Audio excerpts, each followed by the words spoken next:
River Valley Glassworks designed art from Allplay. Let's flip this over. This will be the deluxe edition. Create the most beautiful collection of glass. Each turn the river flows. Collect glass from the river. 1 to 5 players, 25 minutes, 8+ years and up. And I will say that you'll notice there's very little lid lift in here. I will say it was kind of hard to get there, so make sure to pay attention to how I put it in here, because I can't guarantee I'll get it back that same way.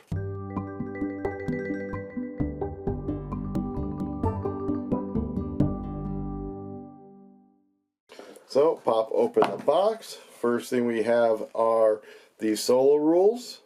So 1 player, overview, setup, rival board, player changes, rival turns, rival overflow, game end scoring. Oh, let's show you the inside of that box lid. Next up you have the regular rules, components, setup, overview, game turns, gathering from the river, then adding to your glassworks, drawing from the lake, game end, final scoring, tips and reminders, credits, scoring example, etc., etc. So here is the inside of the box. So we will start with, here are all of the pans for the players. Underneath that we have the acrylic tiles. We have not peeled off our film yet, so they do look a little cloudy, but there are those acrylic tiles.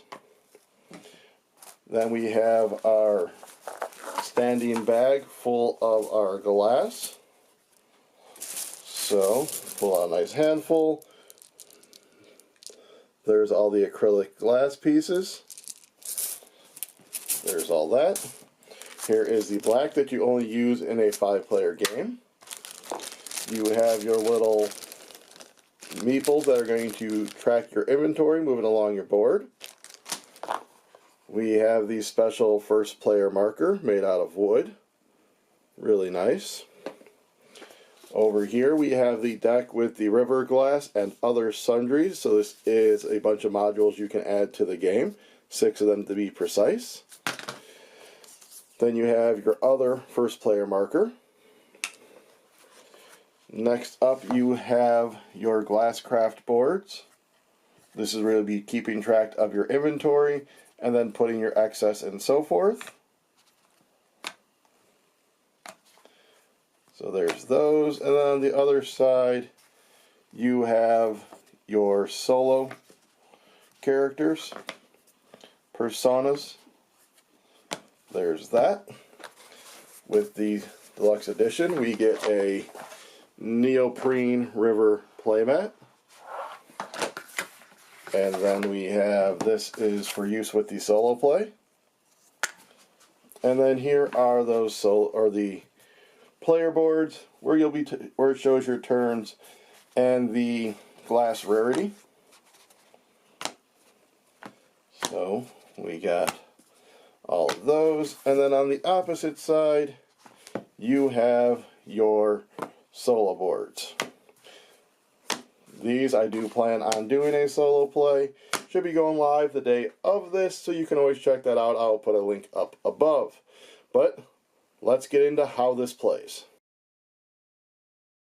Here we are set up for a play of River Valley Glassworks. You are going to have the river in front of you. You are going to put 5 pieces of glass from the bag into the river. You are going to be drawing 3 out for your starting board. 1, 2, and 3. Each person is going to choose a player board with a character, grabbing their little meeple guy and putting it on 0. You're going to be choosing a first player.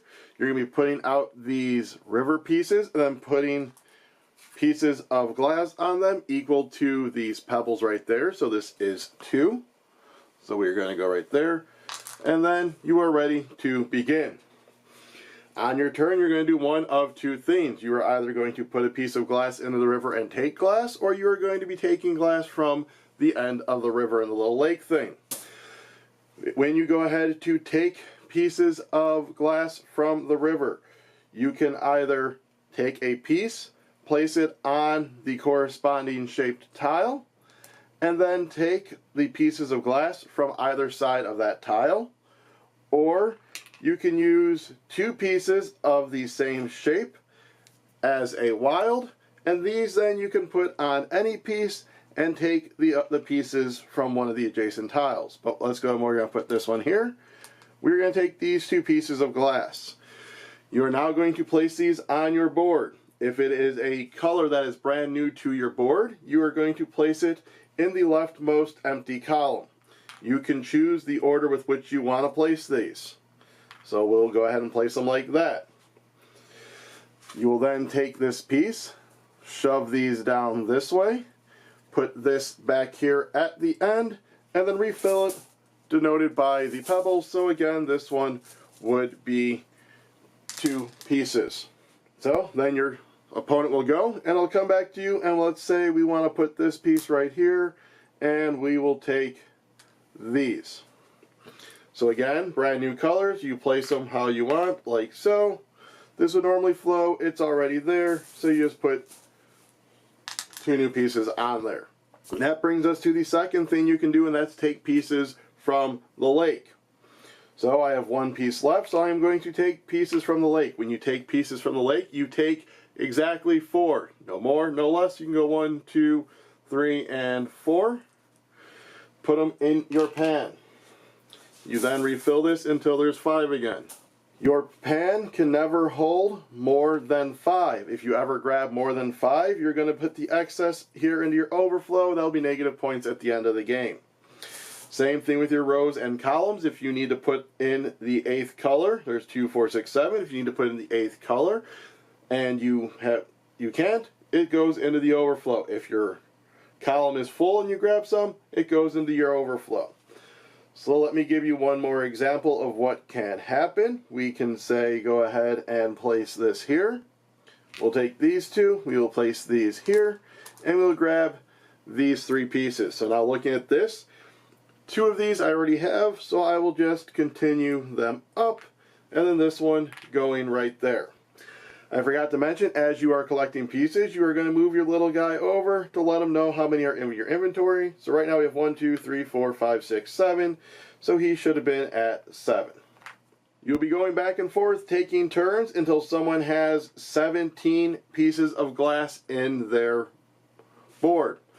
Once someone has reached 17, you are going to look, and everyone who has less than 3 pieces of glass in their pan will draw until they have 3 pieces. You are then going to finish out the current round. Everyone's going to take one more turn, and then you are going to get into scoring.